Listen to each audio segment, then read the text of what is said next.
দেশের বিভিন্ন অঞ্চলে আবারও বৈরী আবহাওয়ার আভাস দিয়েছে আবহাওয়া অধিদপ্তর। রাজধানী ঢাকা সহ দেশের ১৭টি অঞ্চলের ওপর দিয়ে ঘণ্টায় সর্বোচ্চ ৬০ কিলোমিটার বেগে ঝোড়ো হাওয়া বয়ে যেতে পারে বলে সতর্ক করা হয়েছে। একই সঙ্গে রয়েছে বৃষ্টি ও বজ্রসহ বৃষ্টির সম্ভাবনা। ফলে নদীপথে চলাচলকারী নৌযান এবং সংশ্লিষ্টদের সতর্ক থাকার পরামর্শ দেওয়া হয়েছে।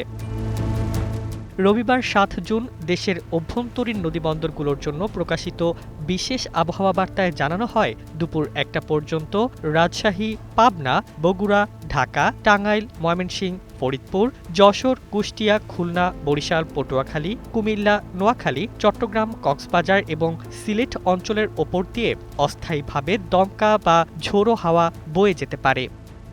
নগদ নিয়ে এলো হার না মানা হার অফার।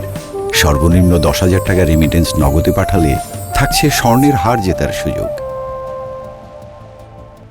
আবহাওয়াবিদরা বলছেন, পশ্চিম অথবা উত্তর পশ্চিম দিক থেকে প্রবাহিত এই ঝোড়ো হাওয়ার গতি ঘণ্টায় ৪৫ থেকে ৬০ কিলোমিটার পর্যন্ত পৌঁছাতে পারে। এর সঙ্গে বজ্রপাত এবং মাঝারি ধরনের বৃষ্টিপাতও হতে পারে, যা স্বাভাবিক জনজীবনে কিছুটা প্রভাব ফেলতে পারে।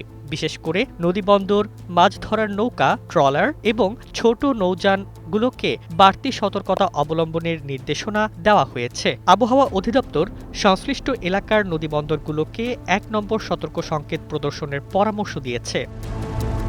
এদিকে আবহাওয়ার এমন পরিস্থিতিতে খোলা স্থানে অবস্থানরত মানুষ, কৃষক এবং যাত্রীদের প্রয়োজন ছাড়া ঝুঁকিপূর্ণ স্থানে না যাওয়ার পরামর্শ দিয়েছেন বিশেষজ্ঞরা। বজ্রপাতের সময় গাছের নিচে আশ্রয় না নেওয়া এবং বৈদ্যুতিক খুঁটি থেকে দূরে থাকার আহ্বানও জানানো হয়েছে।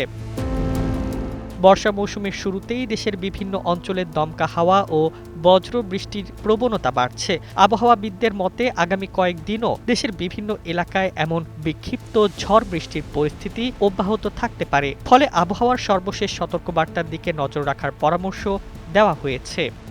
News desk, ২১ television.